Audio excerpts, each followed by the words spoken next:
Hey everybody, welcome to the next video for the project Build a Data Analysis Library from Scratch in Python. In this video we will complete step 2, check array lengths. In the last video we completed the method check input types. This is the very first method that is called in the data frame constructor, this Dundery init method. So within this method, we check that data, which is going to be provided us by the user, is going to be a dictionary of strings mapped to one-dimensional NumPy arrays. In this method, the check array lengths, in this video, the check array lengths method will be completed and filled out. So within here, we are going to check that all the arrays in our dictionary have the same exact length. And this is because data frames have to have the same number of elements in each column. So we're going to go one by one through the values of this dictionary, this data dictionary, which is again being passed. It's the same data that our user passed. It will be passed into this method. We will iterate through the values of that dictionary, and those values are NumPy arrays. And we will check to see that they are all the same length. So let's go ahead and begin iterating through here. Now, when I iterate through here, I'm going to use the enumerate method. And this is because I'd like to keep track of, or enumerate function, I'd like to keep track of what iteration it is. So if it is the first iteration, so if I equals 0, I'll create a new variable that is assigned to the length of just that first array. So what this is going to do is it will iterate through all the values of the dictionary.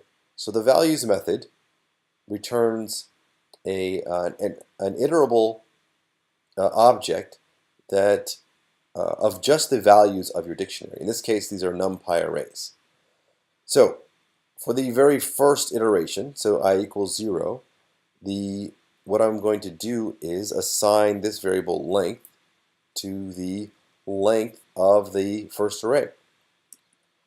So if it is not the very first iteration, then what I'm going to do is I'm going to test to see if this length is now equal to the length of the new array.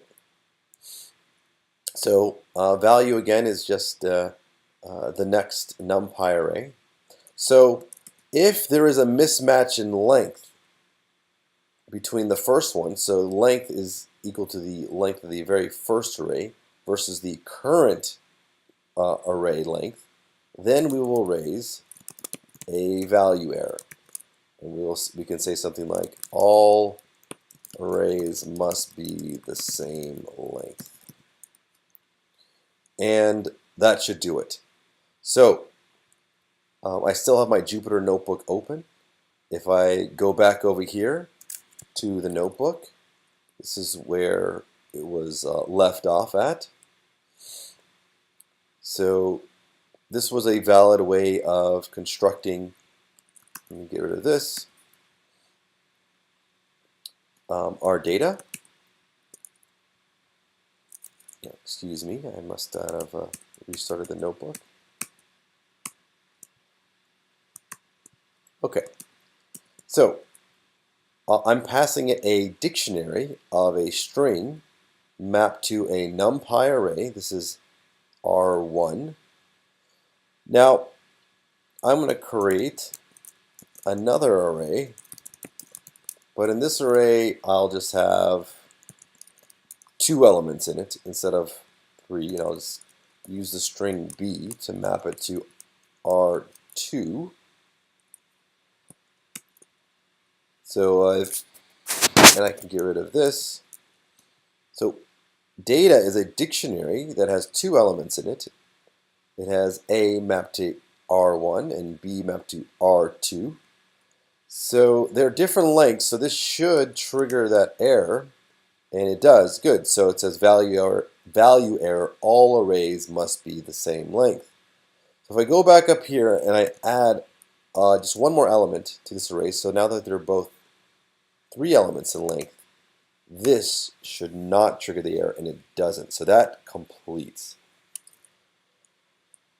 So this is one way to complete this. Now, I forgot, we actually have to run the unit test to formally pass this part, to formally complete this step. So let's go ahead and copy and paste this.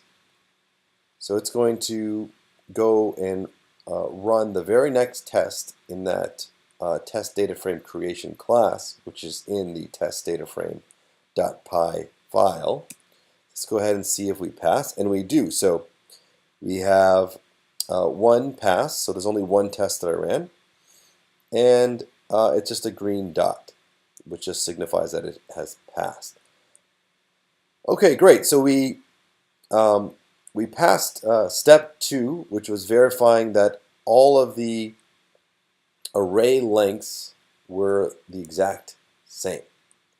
Okay, that's it for this step. We're going to move on to step 3 in the next video.